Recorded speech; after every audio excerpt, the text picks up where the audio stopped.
So this game was played in the late titled Tuesday on the 21st of March. Alireza Firouzja, he's got white here, the dangerous tactical youngster, and with black, a man who needs no introduction, the legend Vladimir Kramnik, former world champion. Now there was a lot riding on this game because the outcome decided the tournament, and I'll reveal that at the end of the video. And we saw a tragic ending to this game to get us to the winner.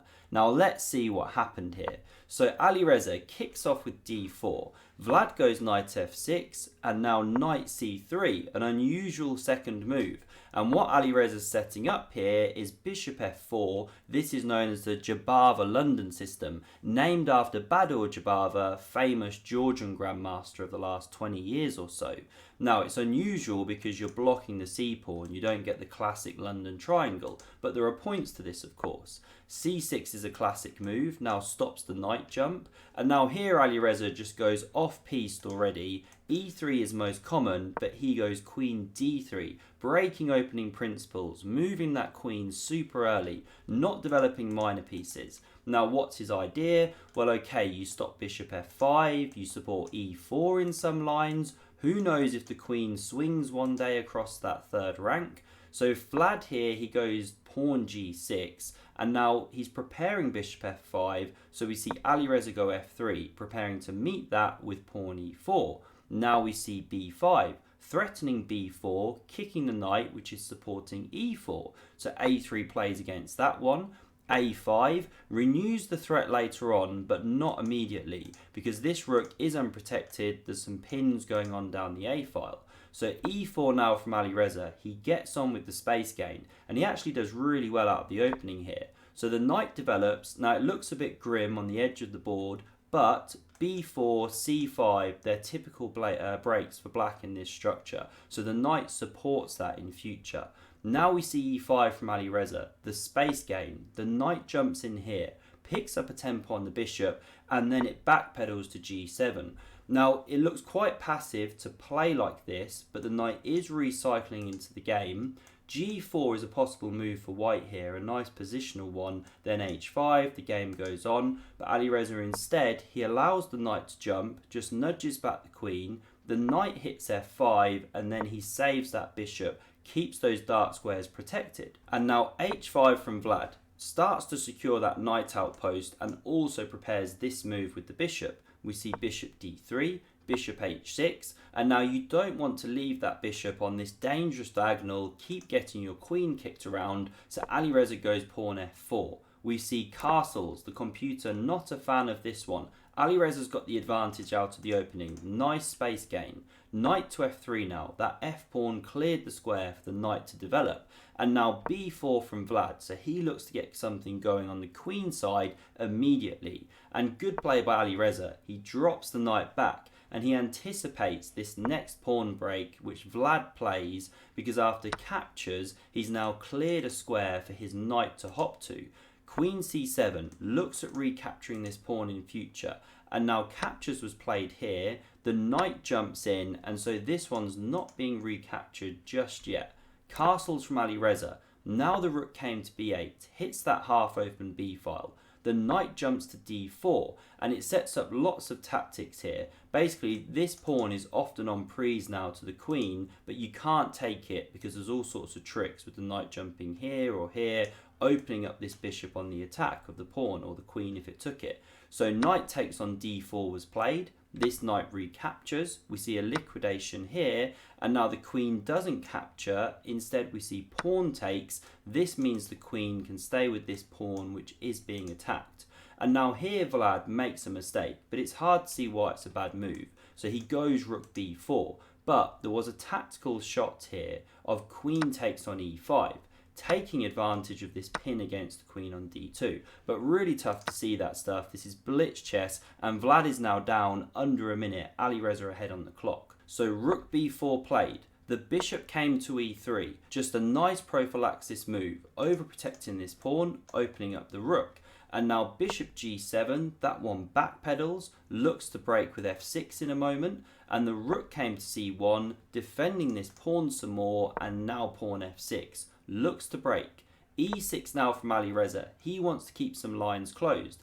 F5 opens up the bishop once again. The queen slides across, defends that knight in the centre, and now Vlad gets the wrong plan here. He goes rook to f6. So he targets the e-pawn twice, but after Alireza plays this move, it's actually immune, because if you capture it with the bishop, then the problem is this sneaky retreating bishop move. You hit the rook, and you open up this one. That one's attacked twice, much better for white. So actually, you can't take the pawn. Vlad goes a4, and after rook c2, preparing to double, overprotecting here, will now rook f8 played. Vlad realises the mistake he's made. Pawn h3 gives the king some room. Bishop a6, this is the plan that Vlad should have gone for originally, targeting this pawn on d3.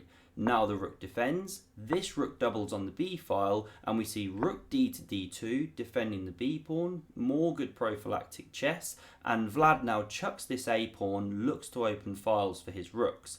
Alireza captures, we see check, king h2, rook a1 comes behind the a pawn and threatens to invade with the second rook, then try and start checking here.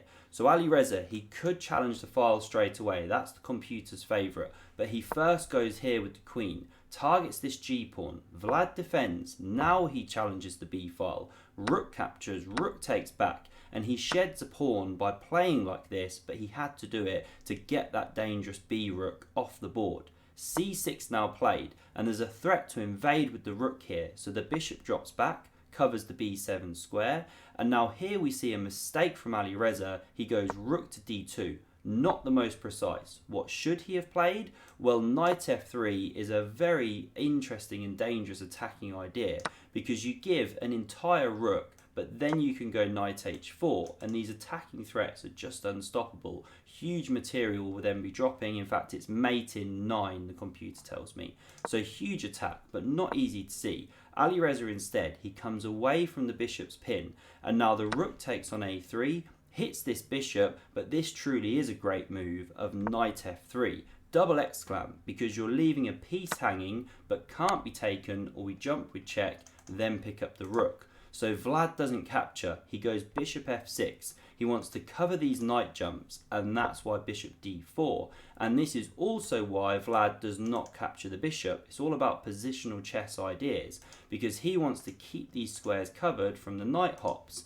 And after king g7 captures, that's why he takes back with the pawn to keep the knight out of these squares. And now this is another fascinating moment. So Alireza comes rook c2 to defend this pawn. But why not capture this one, allow this one to be taken, and then invade with the check? Well, this is absolutely decisive for white if you have an engine. If you don't have an engine and the king comes here, well, how are you actually following up as white?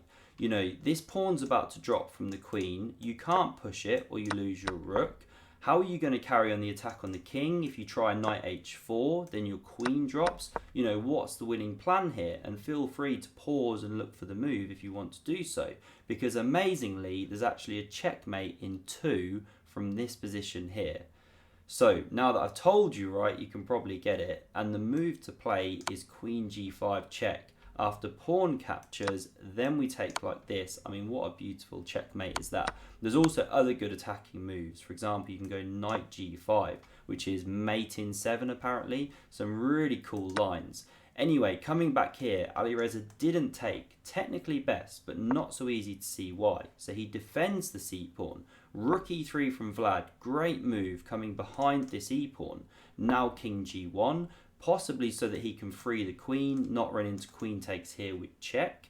And now bishop d3 played, hits the rook, and it's surprising to me that Alireza didn't go rook c1. But they're playing on absolute seconds now if you look at the clock times. So presumably Alireza had ideas in mind of invading at the right moment. But the pawn drops. There's now no invasion square on b7. And so queen f2 was played instead. Hits this rook, but a second pawn drops. For the first time in the game, Vlad is now better, and after Alireza forks, he's missed a move, because check comes on c1. The king ducks away. Black is for choice, but as you can see, Alireza wins at this moment, so Vlad must have lost on time. What does that mean for the standings? Well, as you can see here, they finished tied, but Alireza seems to have taken it on some kind of tiebreak thing, presumably because of the better head-to-head record, so he finishes first, wins the title Tuesday. If you want to see another incredible game from Alireza, check out the video on screen. Do subscribe to never miss a future one, and if you can hit that like button if you enjoyed, helps me out greatly. Thank you very much, and see you soon.